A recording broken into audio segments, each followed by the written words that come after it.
Noah builds an ark. That's Noah, and that's his house. There's a storm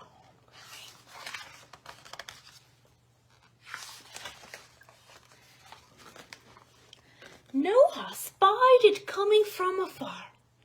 It started with a cloud peeping over the hill like a curious ghost. A storm was on their way.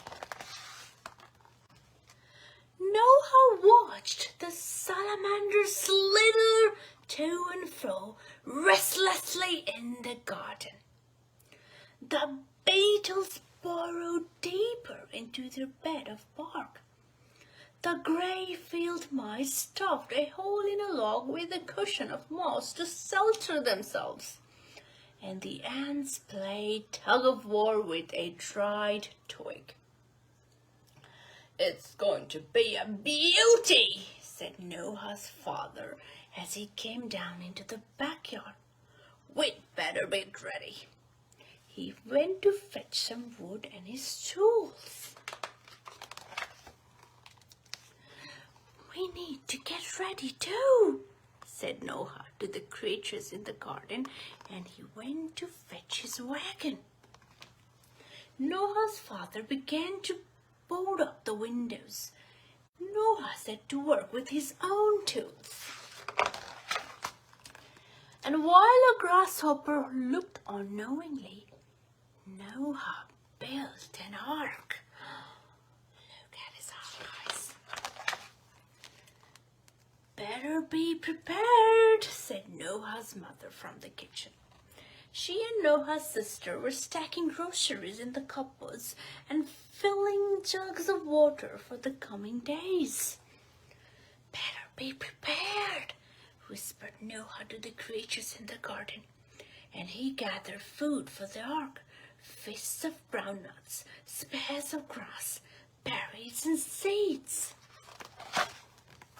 Noah's mother got out the candles and matches. "There's no knowing in the storm," she said. "No knowing," repeated Noah to the grasshopper, and he wedged a small flashlight into the bow of the ark. Then he furnished the ark with a miniature table and chairs, some tiny cups and saucers, and a small bed. "Come!" called Noah's mother. "Come!" whispered Noah to the creatures in the garden. The salamander slid slyly from beneath the rock wall. The spotted toads leaped from under a large silvery leaf, and the grass snakes slithered from around a tree stump. The little grey field mice peeked out from their hollow log. The beetles and the spiders scurried as fast as their legs would take them, and the hummingbird in the rush bush fluttered her wings.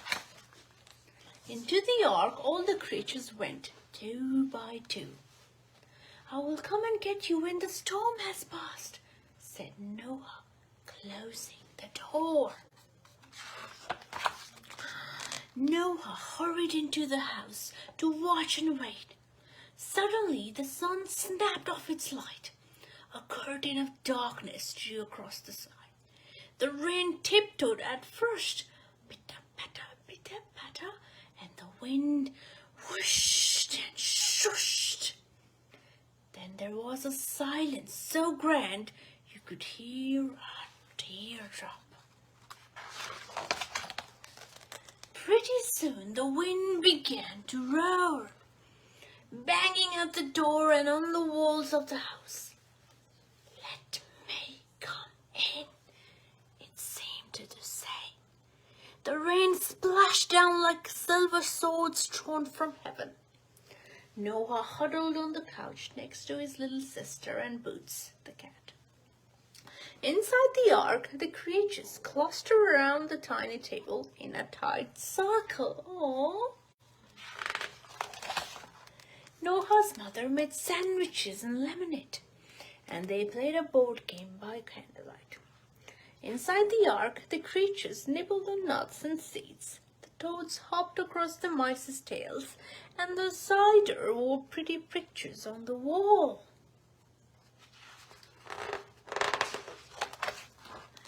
When evening came, Noah's father sat down in the rocking chair and told stories to drown out the pelting rain and the howling wind. Inside the ark, the snake hissed and the beetles click-clacked. Each little creature made a noise of its own. Squeak, squawk, tick-tock, knock-knock. Then Noah's mother sang until Noah's eyes grew heavy, and he climbed the stairs to bed.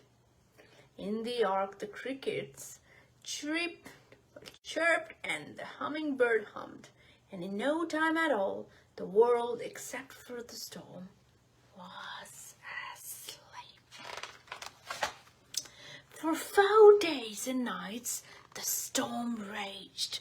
Raindrops swelled into the puddles, then small ponds. The water rose up and up until the ark appeared to float across the garden in a sea of debris. Noah watched it anxiously as he peeked from the upstairs window. But suddenly, the wind changed direction. The heavens closed, and as suddenly as it had started, the rain stopped and the water began to recede. The clouds retreated, and the sun turned its light back on. Above, a rainbow stretched across the sky. "Hallelujah," said Noah's father. "Hallelujah," said Noah. That afternoon, Noah's father took the boats down from the windows, and Noah opened the door of the ark wide. "Come out, come out," he cried. The creatures exited the ark 2 by 2, and once again the garden was swarming with life.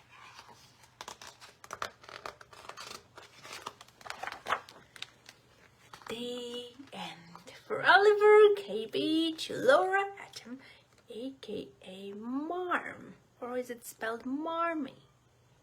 Or is it Marmy or Marm? I'm really confused. JR. Okay. Noah Builds an Ark by Kate Blanks and John Rocco. What a beautiful story, guys. How sweet was Noah? He was so sweet. He was so kind, building an ark for all the creatures, and they were so thankful to him. And they waited out the storm and invited a beautiful rainbow of peace. That's true. Hallelujah.